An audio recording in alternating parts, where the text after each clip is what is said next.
Hello guys, welcome to my channel. Today I am with another episode or another class on cardiac pathology. Today we will be seeing rheumatic fever and understanding it much more clearly with diagrams and almost completely. So at the end I hope that you understood the topic well and I could make your doubts or make you clear with this topic. Any problem, any doubt, you can comment down in the comment section. And you can even comment down how did you like the class so that it boosts me up more and I can do more with you for you all. Like I have a lot to do what I want to do and please give a thumbs up button if you like the video. Okay, so we will be starting rheumatic fever. Rheumatic fever, first point which you need to keep in mind that it is seen in children. Okay, this is very important point that mostly it is seen in children. And another important point which you need to keep in mind is this. What is this? It means that as rheumatic fever always is associated with sore throat or pharyngitis. So whenever any child comes to you and presents with rheumatic fever symptoms, which we will discuss later, and if you ask the history, then in history he will tell that 2 to 3 weeks before he had a sore throat or pharyngitis symptoms. Okay, then your mind should click that it is rheumatic fever. It is very clear cut telling you that it is rheumatic fever. Now rheumatic fever is a sore throat, pharyngitis. It is caused by group A beta hemolytic streptococci. Okay, so these points you need to keep in mind that firstly that is seen in children and it is associated with sore throat or pharyngitis which is caused by group A beta hemolytic streptococci. Now what's the pathogenesis? That when a child gets sore throat by streptococci, then the streptococci, the bacteria, has M protein on its membrane. Okay, so M protein is present. This M protein is antigenic and against it antibodies are formed in the body. Now this M antigen is correlates like how should I say? Yeah, if like M protein which is antigenic on the bacteria has it is the same antigen which is present in our body also like the antigen present in our organs correlates with the antigen that is M protein. So antibodies which are formed against M protein, it not only attacks the streptococcus antigens but it attacks four organs also in our body. Okay, why does it attack? Because the M protein which is present in the streptococcal antigen, it closely relates the antigen in these four organs. So the antigen of these four organs correlates with the antigen of the streptococci. So antibody which is formed against it attacks both streptococcus antigen and even the antigen of these four organs. So what are these four organs? That is a cardiac, heart, joints, brain, and okay, these three organs: heart, joint, brain. Okay, so these three organs are affected, and we see manifestations due to these three only. So you have understood, I hope so, that what happens in rheumatic fever. So the important term which tells this is called molecular mimicry. What does molecular mimicry means? That the uh, M protein of the streptococci antigen correlates with the antigens of our body organs like heart, joint, and brain. Okay, so the antibody formed against it attack both antigen of the streptococci also, and later it attacks our organs also. Okay, so this is called molecular mimicry term, which is very important. You need to keep in mind. Okay, now the diagnosis. How do we diagnose this kind of condition? So for diagnosis, you need two things. Firstly, you need to know that there any recent streptococcal infection or not. So for that, what we do, we take a blood test, and blood test what we find out antibodies. Which kind of antibodies? Two kind of antibodies, that is anti-ASO antibody and anti-DNase antibody. These two antibodies are found in the blood report. If it comes positive, also two criteria are used. Firstly, this recent streptococcal infection you have to rule out if it was there or not. If it is there, then you have to also diagnose for Jones criteria. This is very very very important, Jones criteria. Now what is Jones criteria? Jones criteria says there should be two major or one major and two minor conditions. Okay, how I remember there's two major or one major or two minor. I think that two major makes big. Okay, if that doesn't take place, then you will take one major and two minor together makes big. So two major or you take one major or two minor, it makes the thing big. So I remembered like this. So what are the minor criteria and what are the major criteria in Jones criteria, we will see. So minor criteria are that five are there: fever, joint pain or arthralgia, increase in ESR, increase in the PR interval, and increase in the C-reactive protein.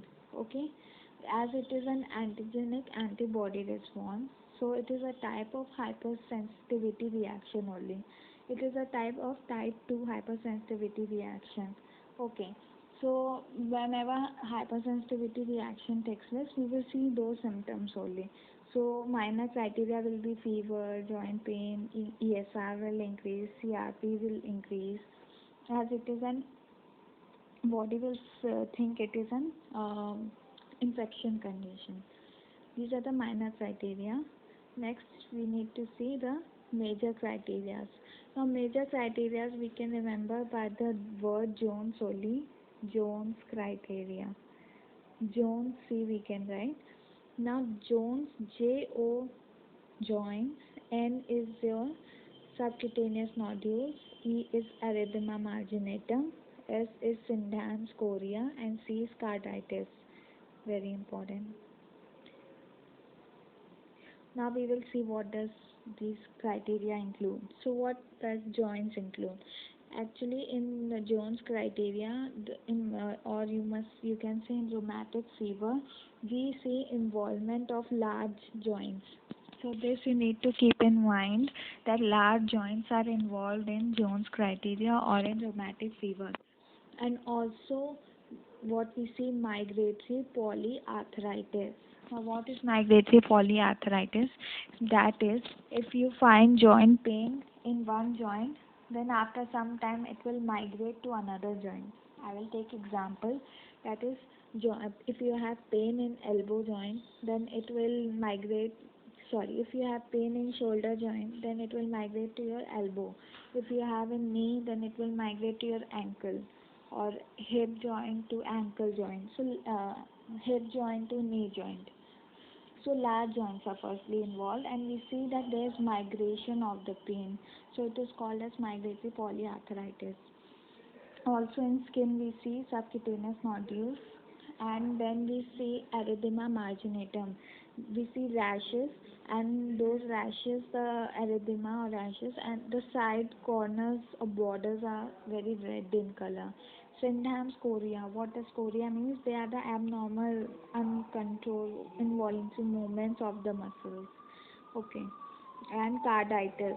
Carditis in this type of rheumatic fever, you need to remember that all three layers are involved in carditis. In carditis, all three layers are involved. So I have to tell you one, you need to keep in mind one thing, that Jones, not C. Jones, that is joint, subcutaneous nodule, erythema marginatum, and Sydenham's chorea. This all can resolve by time, but carditis is the thing which causes mortality in the patient. So this you need to remember that firstly in carditis all three layers involvement you see, and that also carditis causes the mortality. Other things, other manifestations resolve by its own. Okay, with time. So we will see what carditis, as I told, all the three layers are involved. So this term is called as pancarditis. That is, all the three layers are involved in it. Okay. So firstly we will see pericarditis. So in pericarditis, you know that there are pericarditis. So you know that pericardium is made up of two layers. So pericardium is made up of two layers, and so what happens in pericarditis is that there is fibrin deposited between the two layers. So it is like if these are two layers, so fibrin is deposited between these two layers. So you know this is a bread, and this is also a bread, and between you apply jam or butter. So same is the appearance of pericarditis. So it is also called as bread and butter pericarditis. Okay, and on investigation you find pericardial rub. While investigating, you will find pericardial rub. So in pericarditis we find these things. Then we will go to myocarditis. See, myocarditis, that is involvement of myocardium. Two important things you need to keep in mind. Firstly, we will see this part, and then I will come to this part, myocarditis. Firstly, we see Ashcroft body. Now, see, your rheumatic fever can also be in two phases, acute phase and chronic phase. So myocarditis is mostly seen in acute phase. Okay, and in myocarditis, very specific feature which is seen, that is presence of Ashcroft bodies, and it is seen in acute phase only, not in chronic. So keep in mind. Okay. So what is Ashcroft body? It is the group of plasma cells, T cells, plump macrophages, and fibrinoid necrosis. So there is presence of four type of cells: plasma, T cells, plump macrophages, and fibrinoid necrosis. So what is plump macrophages? This is very important. Plump macrophages are the macrophages, as you can see here, with caterpillar type of nuclei, which you can see here. This is a caterpillar type of nuclei. So it is also called as Ennett-Scow cell. Okay. So plump macrophages are also called as Ennett-Scow cell. So it is seen in acute phase only, which you need to keep in mind, that Ashcroft bodies are seen in acute phase, that in myocardium. So, and you need to remember Ennett-Scow cell. What are they? And specifically caterpillar-like nucleus system. Okay. Now we come to myocarditis. So you need to remember this point. I have mentioned what are the most important points you need to keep in mind in this lecture. At the end, after reading the text, if you are watching this video after reading the text, or before reading the text you are watching this video, this is the points which at last you need to remember. Okay, so you keep these points in mind at last. So you must revise these points, whether you are preparing for your NEET PG exam or your boards exam, university exam. So myocarditis. You have to keep in mind that in rheumatic fever, the cause of mortality is myocarditis. Okay. So this much you need to keep in mind for myocarditis and rheumatic fever. Don't forget Ennett-Scow cells and the caterpillar macrophages. Next we come to endocardium. I told you acute and chronic phase of rheumatic fever can take place. So endocardium has different manifestation in acute phase and chronic phase. So So if acute phase it is taking place, then you see endocarditis.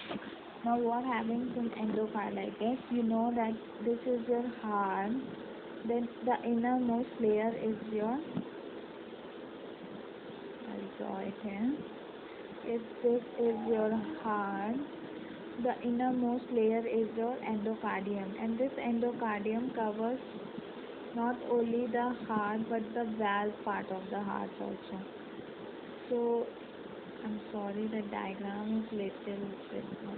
So the endocardium not only covers your heart but it also covers your valves. So endocarditis, in endocarditis we see valve involvement also, and because of valve involvement we see manifestations. So in acute endocarditis you can remember which valve is involved first. NAM, AO, T, T, M for mitral valve, AO for atrial valve, aortic valve, sorry, T for tricuspid, and P for your pulmonary. So in endocarditis, mainly your mitral valve is involved, and it is the must valve which is involved. Beside mitral valve, your other valves can be involved, but mitral valve always will be involved. After mitral valve, aortic, then tricuspid and pulmonary. So you can remember it by NAM, AO, T, T, low. Okay? But mitral valve will be involved. Beside that, any other valve can be involved. So next important valve which is involved is aortic. So you need to keep this in mind. Now, because of endocarditis or mitral valve involvement, there can be mitral regurgitation. So mitral regurgitation can take place. What is that?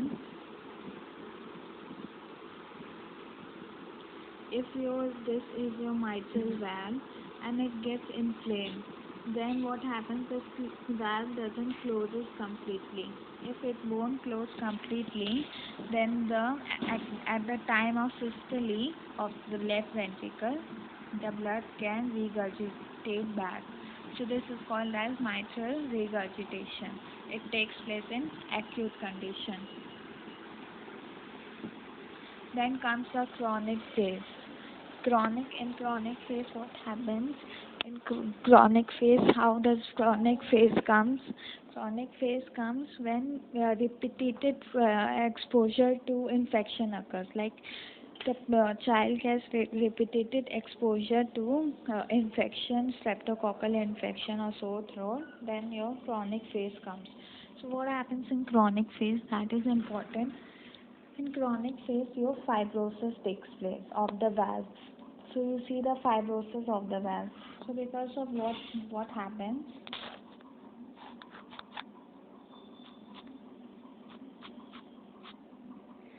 If this is a valve, I'll show you the diagrams also, but here the diagrammatic review. If this is a valve, so it will get fibrous, because of which only small stenosis, it will get stenosis. Stenosis means narrowing of the valve opening. So the opening of the valve will get narrow, as you can see. So what will happen, because of this the hypertension can take place, or even you will see hemolysis of the RBCs, and and even your ventricles can hypertrophy. So we will see what manifestation will be there. But in chronic phase, fibrosis takes place. Now it appears like fish mouth. So it is also called as fish mouth appearance. Keep in mind, this term is important, fish mouth appearance. So why does mitral stenosis takes place? Due to rapid exposure. Now, one thing you need to keep in mind, that vegetation, as the rheumatic fever is a inflammation, we see that all the layers are inflamed of the heart. Okay, so when there is inflammation, there is damage to the endothelial lining. So there can be vegetation formation in rheumatic fever. Okay, so what are vegetations? They are small, sterile, firm structures present on the heart valves. So if this is a valve, you can see here also. So on that valve you will see small structures called as vegetations. Very much seen in this condition, and you need to remember the characteristics of these vegetations. These vegetations are very small. They are sterile, non-pathogenic, bacteria is not present, and firm. They can't embolize, means these vegetations can't break and move in the body. They are very firm and stuck to the valves. So these vegetations are small, sterile, and firm and non-embolic. Very important. And where are they present? They are present along the line of exposure, closure. So if like this, the valves close. I will draw it nicely.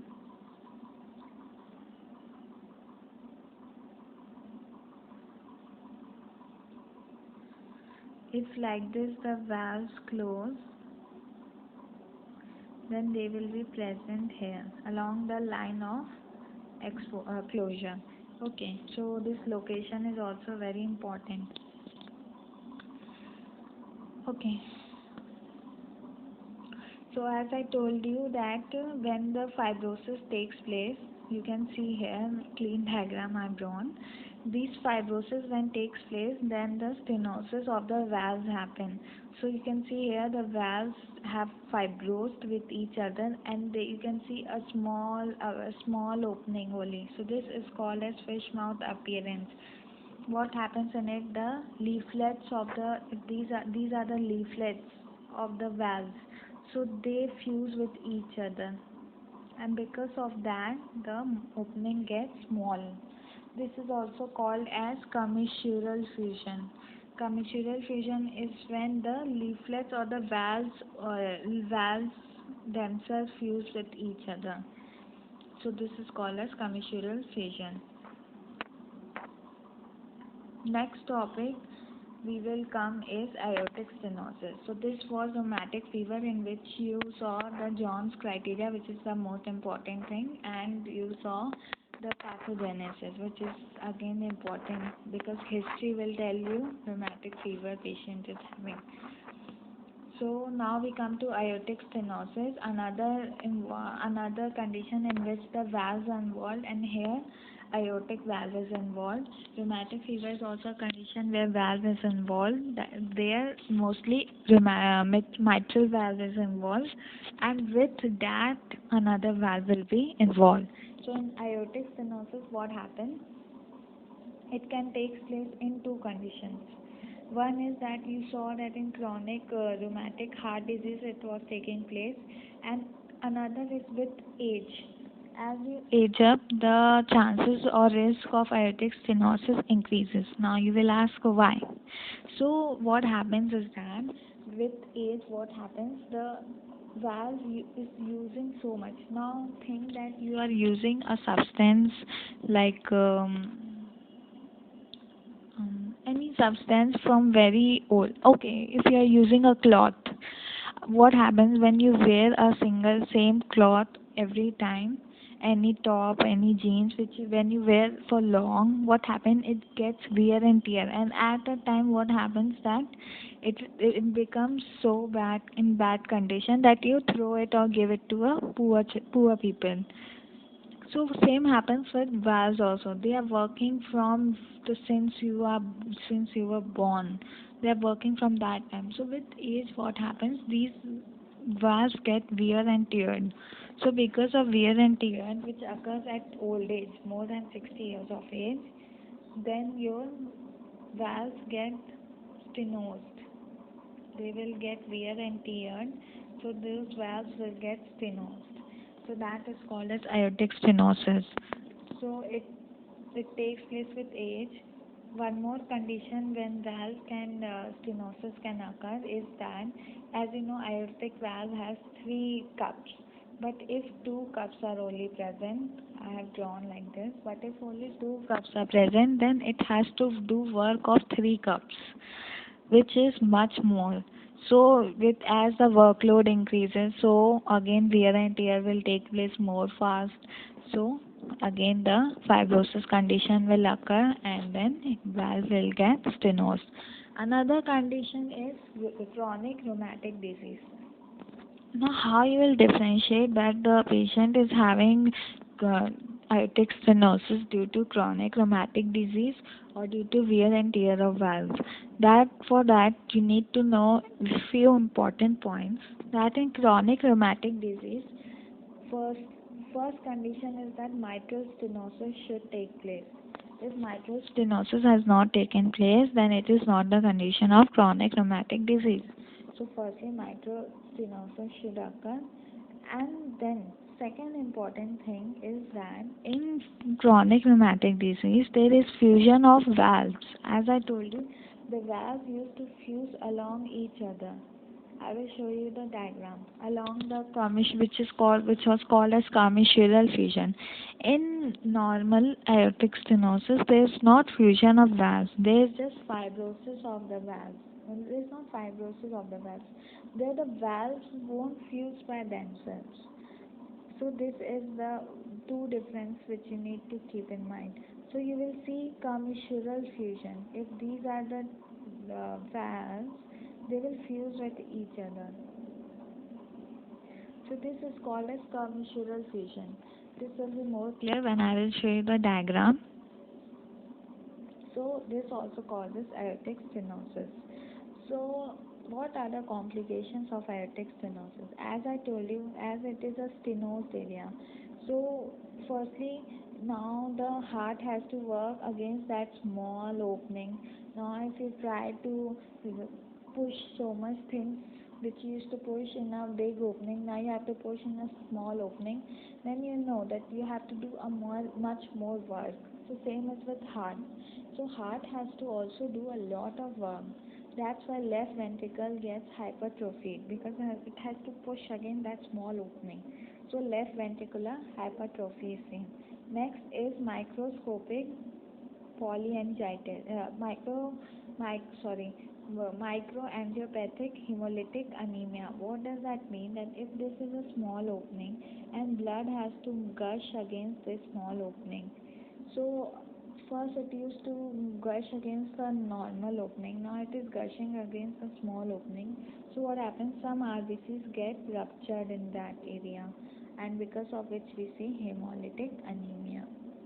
So this was aortic stenosis.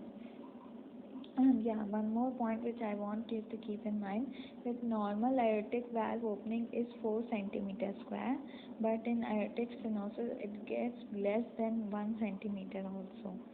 Okay.